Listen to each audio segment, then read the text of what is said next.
Our story begins not in Hollywood, but in the mysterious heart of Haiti. The word zombie finds its roots in Haitian folklore.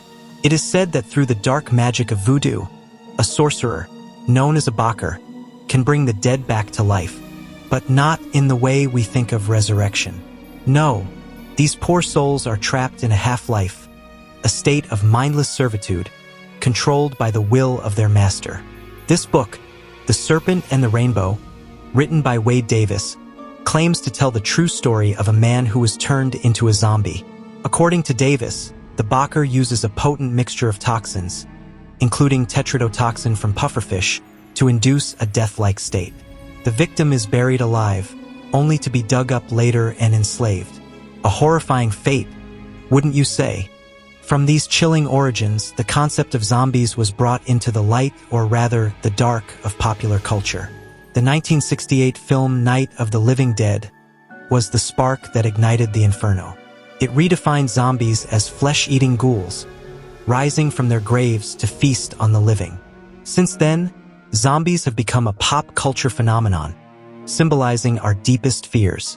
They represent a loss of control, the destruction of society, and the breakdown of human order. We see them in movies, TV shows, video games, and even as metaphors for real-world anxieties, like pandemics or unchecked consumerism. But let's take a step back from the fantasy. Could zombies actually exist? Is there a scientific basis for the undead?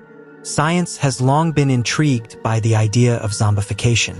Researchers have identified certain parasites and viruses that can alter the behavior of their hosts in ways that resemble zombification. For example, the Ophiocordyceps fungus takes control of ants, forcing them to climb to high places before the fungus erupts from their bodies. Rabies, a virus that affects the brain, can make its host highly aggressive and prone to biting. Sounds familiar, doesn't it?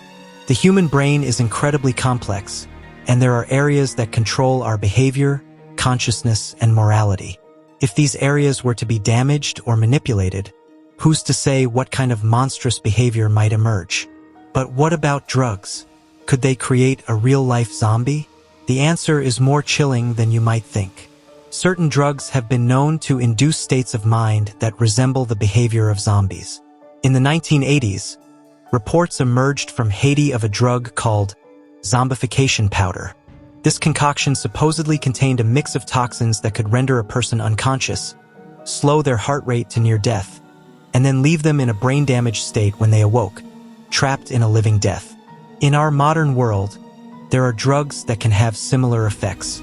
Bath salts, a synthetic drug, have been linked to cases of extreme aggression and hallucinations, leading to bizarre and violent behavior.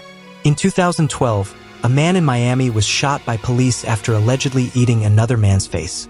His behavior was attributed to the influence of bath salts, a haunting reminder that sometimes the line between reality and horror is thinner than we think. Now let's venture into the future. Could zombies one day walk among us?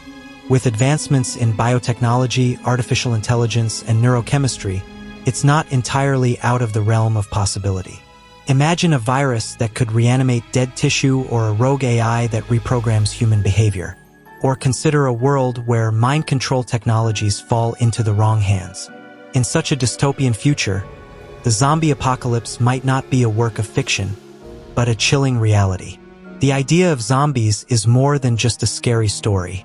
It's a reflection of our fears, our anxieties, and perhaps a warning of what could happen if we lose control over the powerful forces of nature and technology.